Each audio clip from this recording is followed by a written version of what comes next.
সবাইকে বলে দেবেন আমি সবচেয়ে বড় গুন্ডা। ফাঁসি দেওয়ার ওসিকে ফোনে চরম হুঁশিয়ারি বিজেপি সাংসদ রাজু বিস্তের। এলাকার গুন্ডাদের বলে দেবেন সব থেকে বড় গুন্ডা আমি। দার্জিলিং জেলায় থাকতে গেলে তাদের গুন্ডামি ছাড়তে হবে, গুন্ডামি না ছাড়লে জেলা ছাড়তে হবে। 23শে ডিসেম্বর ফাঁসি দেওয়ায় মুন্ডা বস্তিতে জমি বিবাদকে কেন্দ্র করে সংঘর্ষ হয়। ঘটনার এতদিন পরও 4 জন অভিযুক্ত এখনো অধরা। নিগৃহীতের বাড়িতে বসেই ফাঁসি দেওয়ার থানার ওসিকে ফোন করেন সাংসদ। কি বললেন তিনি শুনবো। टीएमसी का दलाल हो क्या? किससे बात कर रहे हो तुमको पता है? फिर तो जिस दिन जिसका टाइम आएगा उस दिन करेगा, ये क्या मतलब है? आपको किसने यहाँ पे नौकरी में रखा है? घटना तो 23 दिसंबर की है, तो पुलिस वाला अगर 2 महीने में घटना का जो है तथ्य पकड़ करके जो अपराधी उसको नहीं पकड़ सकता तो फिर क्या करोगे? तो बाकी अभी 4 तो पकड़े नहीं है, दूसरे तो यहीं घूम रहा है, घर में आता है, धमकी देता है। और जितने भी गुंडे हैं ना सबको बता देना मैं सबसे बड़ा गुंडा हूँ, मेरे से बड़ा गुंडा नहीं है यहाँ कोई। আপনারা শুনলেন ফাঁসি দেওয়ার ওসিকে ফোনে চরম হুঁশিয়ারি দিচ্ছেন বিজেপি সাংসদ রাজু বিস্ত। সবাইকে বলে দেবেন আমি সবচেয়ে বড় গুন্ডা। এলাকার গুন্ডাদের বলে দেবেন সব থেকে বড় গুন্ডা আমি। দার্জিলিং জেলায় থাকতে গেলে তাদের গুন্ডামি ছাড়তে হবে।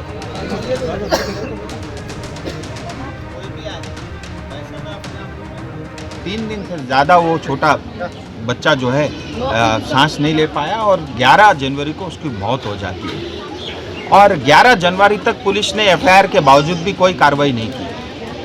और 11 जनवरी को जैसे ही वो बच्चे की मौत होती है पुलिस घबरा करके मोहम्मद कादिर को पकड़ा। लेकिन उसके अलावा 4 लोग और थे जो इस घटना में शामिल थे। आज तक पुलिस ने उनको छुआ तक नहीं। और मैंने अभी पुलिस से भी बात की और मैंने पुलिस को स्पष्ट कहा है टीएमसी का दलाल हमको नहीं चाहिए, जनता का पुलिस हमको चाहिए। কোনো মানুষকেই কটু কথা বলা,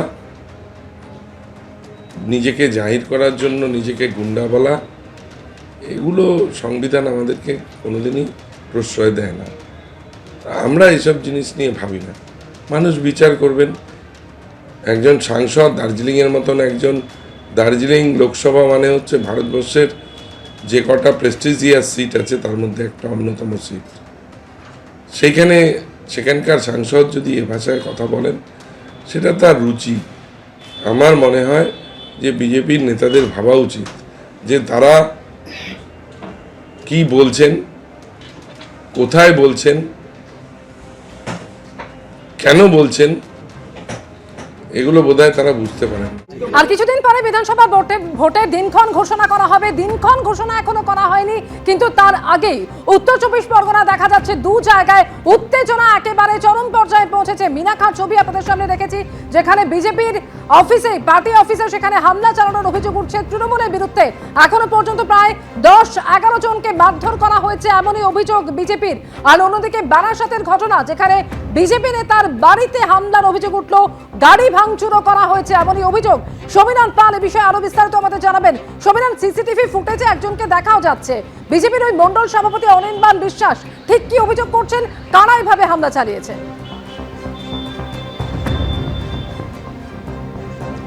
দেখো, বিজেপির যে মণ্ডল সভাপতি অনির্বাণ বিশ্বাস, পুলিশ সূত্রে যে জানানো হচ্ছে যে এখনও পর্যন্ত তিনি কোনো লিখিত অভিযোগ করেননি, কিন্তু বিজেপির পক্ষ থেকে স্পষ্ট অভিযোগ করা হচ্ছে যে এই অনির্বাণ বিশ্বাস তার বাড়ি বারাসাতে এবং সেখানে তার বাড়ির সামনে যে গাড়িটি দাঁড়ানো ছিল, গতকাল গভীর রাতে তার বাড়ির সামনে দাঁড়িয়ে থাকা গাড়িতে হামলা চালানো হয়, গাড়ি ভাঙচুর করা হয়। এবং বিজেপির পক্ষ থেকে স্পষ্ট অভিযোগ করা হচ্ছে যে তৃণমূল আশ্রিত দুষ্কৃতীরাই এই মণ্ডল সভাপতি অর্থাৎ আইনজীবী অনির্বাণ বিশ্বাসের গাড়িতে হামলা চালিয়েছে এবং গাড়ি ভাঙচুর করেছে। একটি সিসিটিভি ফুটেজও সামনে এসেছে এবং সেখানে দেখা যাচ্ছে একজন দুষ্কৃতী গাড়িটি ভাঙচুর চালাচ্ছে।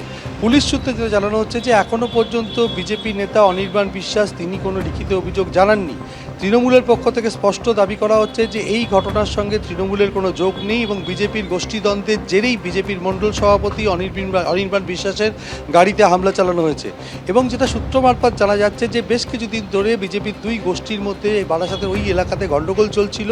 অনির্বাণ বিশ্বাস বিজেপির বারাসাত সাংগঠনিক জেলা সভাপতি রাজীব পোদ্দারের অনুগামী, অপর বিজেপির রাজ্য কমিটির সদস্য তাপস মিত্রের অনুগামীদের সঙ্গে এই অনির্বাণ বিশ্বাসের বেশ কিছুদিন ধরে গণ্ডগোল চলছিল এবং এই নিয়ে দুপক্ষের মধ্যে একটা মারপিট পর্যন্ত হয়, সংঘর্ষ হয়।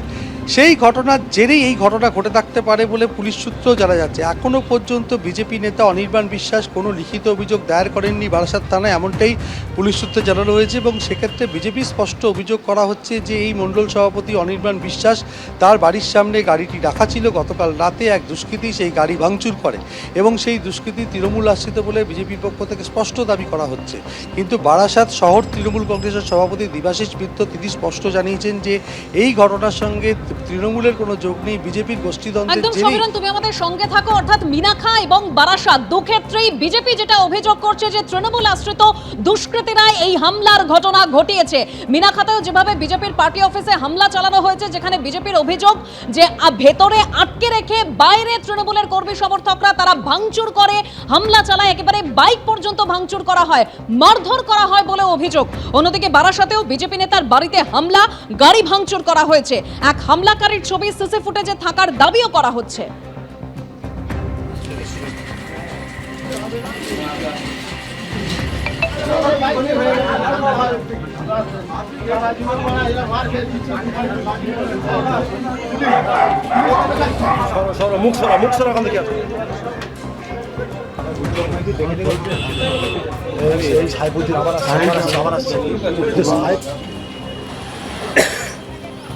ভোটের দিনক্ষণ ঘোষণা হয়নি এখনো, তার আগেই উত্তপ্ত উত্তর 24 পরগনা। উত্তর 24 পরগনার মিনাখার বারাসাত আপনারা দেখছেন।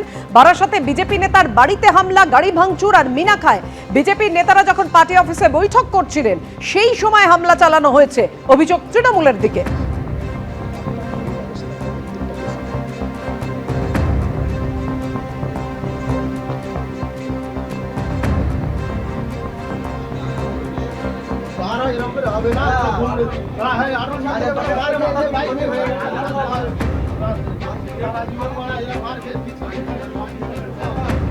মিনাখায় বিজেপির পার্টি অফিসে হামলা, বারাসাতে বিজেপি নেতা বিজেপির মণ্ডল সভাপতি তার বাড়িতে হামলা চালানো হয়েছে, গাড়ি কিভাবে ভাঙচুর করা হয়েছে দেখুন। অভিযোগ তৃণমূলের বিরুদ্ধে, তৃণমূলের দুষ্কৃতীরাই হামলা চালিয়েছে বলে অভিযোগ করেছে বিজেপি।